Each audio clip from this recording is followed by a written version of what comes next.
भारत के चंद्रयान-3 मिशन में 4 तारीखों का महत्व हमेशा रहेगा। इनमें पहला है 14 जुलाई 2023। ये वही तारीख थी जब भारत ने अपना चंद्रयान-3 मिशन लॉन्च किया था। दूसरी महत्वपूर्ण तारीख थी 23 अगस्त 2023, जब चंद्रयान ने चांद की सतह पर सफलतापूर्वक लैंड करके पूरी दुनिया में इतिहास रच दिया था। वहीं तीसरी महत्वपूर्ण तारीख थी 2 सितंबर 2023, जब इस मिशन का सबसे खास हिस्सा प्रज्ञान रोवर गहरी नींद में सो गया।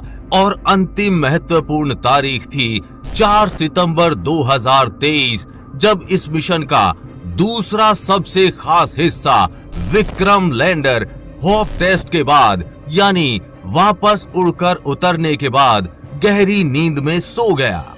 इसके बाद से आज तक प्रज्ञान रोवर और विक्रम लैंडर के जगने का इंतजार हो रहा है।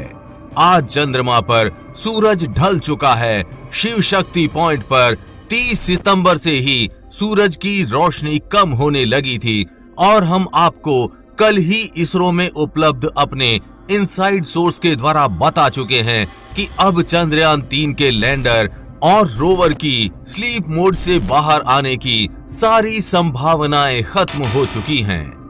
यूरोपियन स्टेशन कोरू और इसरो के स्टार्क स्टेशन बेंगलुरु से भी इस दिशा में लगातार काफी प्रयास किए गए, लेकिन कोई परिणाम नहीं निकला। अब बिल्कुल साफ है कि चंद्रयान-3 मिशन का सफलतापूर्वक अंत हो चुका है। भारत ने दुनिया को जो दिखाना था वो दिखा दिया। अब हमारा चंद्रयान चांद पर कभी नहीं उठ पाएगा। चांद पर चंद्रयान-3 के सफर का अंत हो चुका है। लेकिन अब सवाल है, अगर भारत सरकार द्वारा चंद्रयान-3 के बजट को और अधिक बढ़ाया जाता तो चंद्रयान-3 के लैंडर और रोवर के साथ एक ऐसी भट्टी भेजी जा सकती थी जो सालों तक चंद्रयान-3 के दोनों वीर लैंडर विक्रम और रोवर प्रज्ञान को जिंदा रख सकती थी। इससे पहले इस भट्टी का इस्तेमाल अमेरिका की नासा, रूस की रोसकॉस्मोस और चीन की China national space administration CNSA द्वारा भेजे गए चंद्र मिशन में किया जा चुका है। पिछली चांद की रात में जब चंद्रयान-3 चांद पर सो रहा था, दक्षिणी ध्रुव का तापमान -250 डिग्री सेल्सियस से भी नीचे चला गया था। इस तापमान पर कोई भी plastic material, carbon fibre material और कोई भी इलेक्ट्रॉनिक आइटम सही हालत में बचना करीब करीब नामुमकिन होता है। ये सभी चीजें टूटकर बिखर सकती हैं। इतने ज्यादा कम तापमान में चंद्रयान-3 के लैंडर और रोवर की बैटरियां खराब हो गईं, जिस वजह से चांद पर सूर्य के निकलने पर इनका फिर से चार्ज होना नामुमकिन हो गया। ये ठीक उसी तरह था जैसे किसी डीप फ्रीजर से किसी इलेक्ट्रॉनिक आइटम को निकाल कर चलाना, और अगर ये भट्टी चंद्रयान-3 लैंडर और रोवर में होती तो इसका तापमान पहले जैसा ही बना रहता। हम जिस भट्टी की बात कर रहे हैं उसे radio isotope thermo electric generator या RTG कहते हैं। चलिए जानते हैं ये उपकरण है क्या और किस तरह से इस्तेमाल किया जाता है। साथ ही जानेंगे इसके फायदे क्या हैं। रूस ने 1970 में पहले चंद्र मिशन में इसका इस्तेमाल किया था, जिसकी बदौलत 10 महीने तक उनका रोवर काम करता रहा। वहीं चीन का रोवर इसकी बदौलत आज तक काम कर रहा है। रेडियो आइसोटोप हीटर यूनिट एक छोटा उपकरण होता है जिसे अंतरिक्षयान के अंदर फिट करके मिशन में भेजा जाता है। इस उपकरण का मुख्य रूप से काम अंतरिक्ष में यान के उपकरणों को सर्दी से बचाने के लिए गर्मी देना होता है। ये छोटे radio isotope thermo electric generator RTG के समान कार्य करता है। इस एक उपकरण से कई सालों तक यान को आसानी से गर्मी दी जा सकती है। आपको बता दें कि इसके अंदर रखे 1 किलो प्लूटोनियम से 80 लाख किलोवाट बिजली पैदा की जा सकती है। RTG में कोई चलायमान यानी चलने वाला हिस्सा नहीं होता। इसलिए इसमें सर्विसिंग की भी जरूरत नहीं होती। चांद के वातावरण में या अंतरिक्ष में यान का कोई भी हिस्सा जिस पर सीधी धूप नहीं पड़ती वो इतना ठंडा हो जाता है कि इलेक्ट्रॉनिक्स या नाजुक वैज्ञानिक उपकरण टूटने का खतरा बेहद अधिक बढ़ जाता है। तब ये इलेक्ट्रिक हीटर उन्हें गर्म रखने के अन्य तरीकों की तुलना में सरल और अधिक विश्वसनीय माने जाते हैं।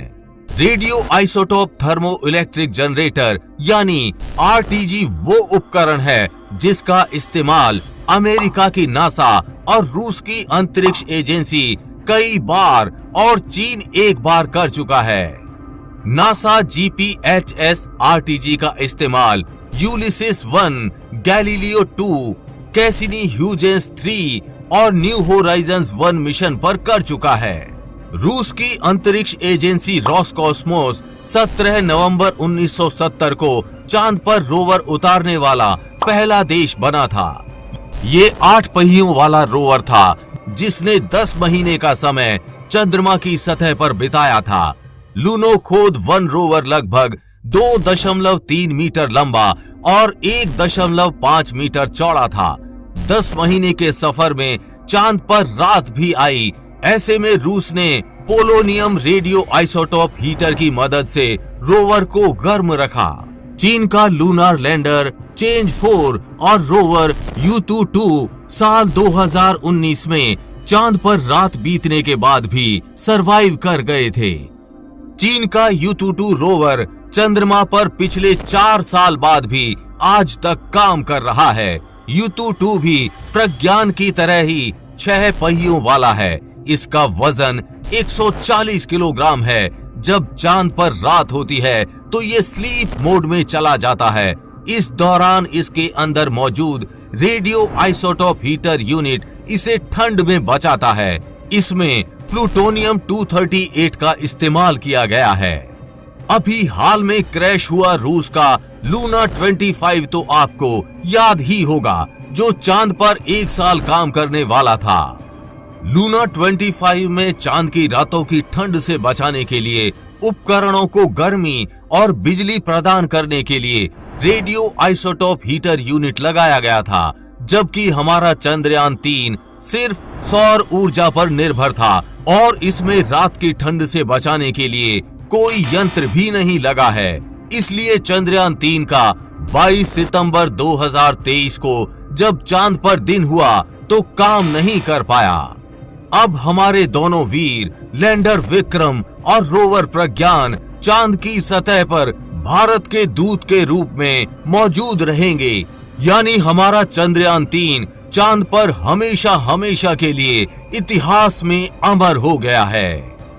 चांद पर सो रहे अपने उन दोनों धुरंधरों रोवर प्रज्ञान और लैंडर विक्रम को शुक्रिया कहिए, जिन्होंने भारत के नाम को पूरी दुनिया में इतनी ऊंचाई तक चमकाया। भारत के इतिहास में चंद्रयान के दोनों धुरंधरों रोवर प्रज्ञान और लैंडर विक्रम को अनंत काल तक याद किया जाएगा। अगर आप चंद्रयान 3 की 14 दिन की खोजों को और विस्तार से समझना चाहते हैं तो उस वीडियो का लिंक नीचे कमेंट बॉक्स में दिया गया है। चंद्रयान 3 के भारत के नाम को ऊंचाइयों तक ले जाने वाले सफर के बारे में आप क्या कहेंगे? नीचे कमेंट बॉक्स में लिखकर बताना ना भूलें। हमें पूरी उम्मीद है कि आपको ये जानकारी अच्छी लगी होगी, और जानकारी अच्छी लगी हो तो शेयर के बटन पर क्लिक करके इस अच्छी जानकारी को ज्यादा से ज्यादा लोगों में फैलाएं, जिससे आपके दोस्त और रिश्तेदार भी कुछ अच्छा सीख पाएं। साथ ही आप भी वीडियो को लाइक जरूर करके जाएं। आगे भी ऐसी इंफॉर्मेटिव वीडियोस आती रहेंगी, इसलिए अपडेटेड रहने के लिए चैनल को सब्सक्राइब करके बेल नोटिफिकेशन ऑन जरूर कर लें। जल्द मिलेंगे ऐसी ही इंफॉर्मेटिव वीडियोस के साथ और आपको कुछ अच्छा सिखाएंगे। तब तक के लिए जय हिंद, जय भारत।